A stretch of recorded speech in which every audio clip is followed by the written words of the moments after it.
जय श्री हरि विष्णु। श्री विष्णु वाणी में आप सभी का हार्दिक स्वागत है।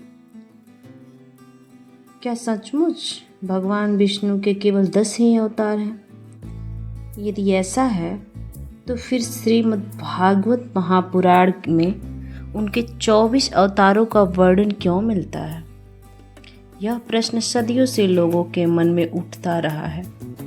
हम सभी मत्स्य, कूर्म, बाराह, नरसिंह, वामन, परशुराम, श्री राम, श्री कृष्ण, बुद्ध और कल्कि के बारे में जानते हैं, लेकिन भगवान विष्णु के कुछ ऐसे दिव्य अवतार भी हैं जिनका नाम आज बहुत कम लोग जानते हैं। इन अवतारों ने न केवल धर्म की रक्षा की, बल्कि मानव जीवन को ज्ञान, योग, त्याग और आत्मबोध का ऐसा मार्ग दिखाया जिसकी महिमा आज भी उतनी ही महान है। आइए जानते हैं भगवान विष्णु के ऐसे 4 अद्भुत अवतारों की कथा, जिनका वर्णन मुख्यतः श्रीमद् भागवत महापुराण में मिलता है। सृष्टि के आरंभ का समय था। चारों ओर नया नया जीवन जन्म ले रहा था, लेकिन ज्ञान का प्रकाश अभी भी संसार में पूरी तरह नहीं फैला था। उसी समय भगवान विष्णु ने संत कुमारों के रूप में अवतार लिया। सनक, सनंद, सतानंद और सनक कुमार ये चारों सदैव छोटे बालकों के समान दिखाई देते थे, लेकिन उनका ज्ञान इतना गहरा था कि बड़े बड़े ऋषियों भी उनके सामने नतमस्तक हो जाते थे। उन्होंने संसार को सिखाया कि आत्मा की कोई आयु नहीं होती। ज्ञान पाने के लिए शरीर का बड़ा होना आवश्यक नहीं है, बल्कि मन का निर्मल होना आवश्यक है। एक दिन ये चारों वैकुंठ धाम पहुँचे। द्वार पर भगवान विष्णु के द्वारपाल जय और विजय खड़े थे। इन्होंने बालकों का रूप देखकर उन्हें भीतर जाने से रोक दिया। तभी भगवान विष्णु स्वयं बाहर आए। उन्होंने इन महान भक्तों का सम्मान किया और संसार को यह संदेश दिया कि जो व्यक्ति अहंकार छोड़कर सच्चे मन से ईश्वर का स्मरण करता है, वही वास्तव में सबसे बड़ा ज्ञानी होता है। सनक कुमारों ने अपना पूरा जीवन आत्मज्ञान और भक्ति के प्रचार में लगा दिया। उनका संदेश आज भी उतना ही महत्वपूर्ण है। मन को शुद्ध करो, सत्य का पालन करो और भगवान को अपने हृदय में बसाओ। समय बीतता गया। धीरे धीरे संसार में अधर्म बढ़ने लगा। लोग अपने कर्तव्यों को भूलने लगे और देवताओं की शक्ति भी कमज़ोर होने लगी। तब भगवान ने यज्ञ नाम के अवतार लिया। उन्होंने देवताओं का नेतृत्व किया और धर्म की पुनः स्थापना की। लेकिन यज्ञ अवतार की सबसे बड़ी शिक्षा युद्ध नहीं थी, बल्कि त्याग था। उन्होंने लोगों को समझाया कि यज्ञ केवल अग्नि में घी या अन्न की आहुति देना नहीं है। सच्चा यज्ञ वह है जिससे मनुष्य अपने स्वार्थ, अपने अहंकार और अपनी बुरी आदतों का त्याग करे।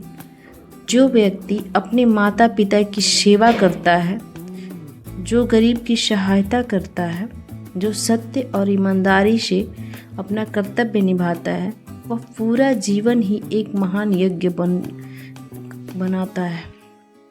भगवान विष्णु ने यज्ञ अवतार के माध्यम से बताया कि जब हर व्यक्ति अपने कर्म को ईश्वर को समर्पित कर देता है, तब पूरा समाज सुखी और संतुलित हो जाता है।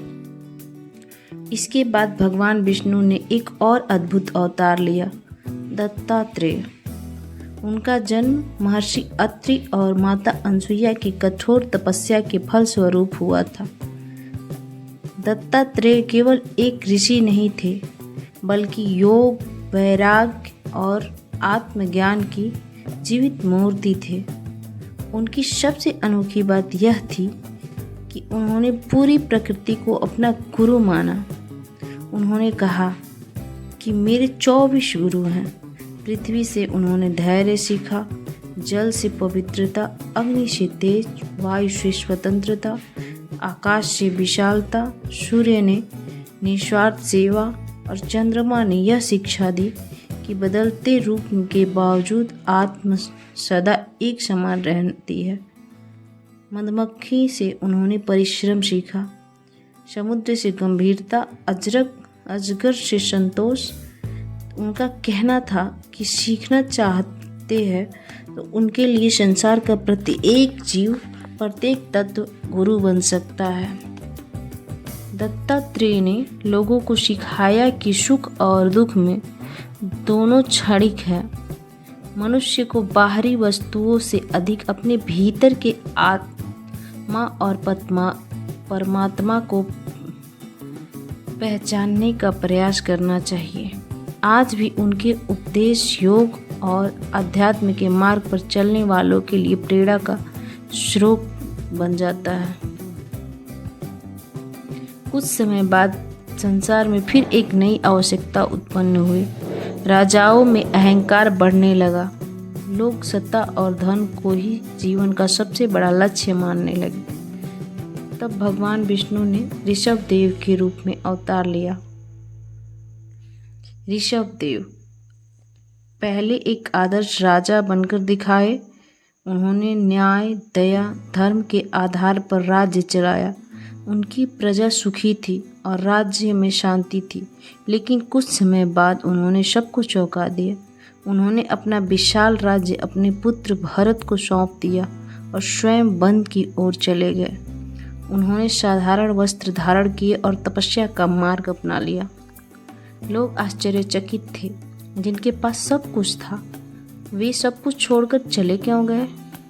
तब ऋषभ देव ने समझाया कि मनुष्य का जन्म केवल धन कमाने, सुख भोगने और प्रसिद्धि पाने के लिए नहीं हुआ है। यह जीवन आत्मा को परमात्मा से जोड़ने का दुर्लभ अवसर है। उन्होंने कहा कि जो व्यक्ति केवल भोगों में खो जाता है वह जीवन का वास्तविक उद्देश्य भूल जाता है। लेकिन जो भगवान का स्मरण करते हुए सदा दया और संयम का पालन करता है वही वास्तव में सफल जीवन जीता है। इन चारों अवतारों को यदि एक साथ देखा जाए तो ऐसा लगता है जैसे भगवान विष्णु ने मानव जीवन के 4 सबसे महत्वपूर्ण रहस्य स्वयं समझा दिए। जनक कुमारों ने ज्ञान का दीप जलाया। यज्ञ अवतार ने निस्वार्थ कर्म का महत्व समझाया। दत्तात्रेय ने पूरी प्रकृति को गुरु मानकर आत्मज्ञान का मार्ग दिखाया और ऋषभ देव ने त्याग तथा वैराग्य का वास्तविक अर्थ समझाया।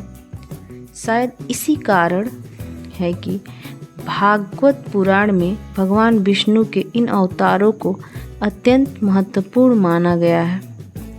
समय के साथ लोग इनके नाम कम करने लगे, लेकिन इनकी शिक्षाएं कभी पुरानी नहीं हुई। आज भी यदि कोई व्यक्ति इन 4 शिक्षाओं ज्ञान, निस्वार्थ कर्म, प्रकृति से सीखने की भावना और आत्मसंयम को अपने जीवन में उतार ले तो उसका जीवन बदल सकता है। भगवान विष्णु के अवतार हमें यह याद दिलाते हैं कि ईश्वर केवल दुष्टों का विनाश करने के लिए ही नहीं अवतार लेते, वे मनुष्य को सही मार्ग दिखाने, उसके भीतर छिपे दिव्य गुणों को जगाने और धर्म की ज्योति का सदैव प्रज्वलित रखने के लिए अवतरित होते हैं। यदि आपको भगवान विष्णु की इन दुर्लभ अवतारों की यह कथा पसंद आई हो तो इसे अपने मित्र परिवारों के साथ साझा करें। ऐसी ही प्राचीन, रहस्यमयी और ज्ञानवर्धक सनातन कथाओं के लिए हमारे चैनल को सब्सक्राइब करना न भूलें। जय श्री विष्णु। ओम नमो नारायणाय।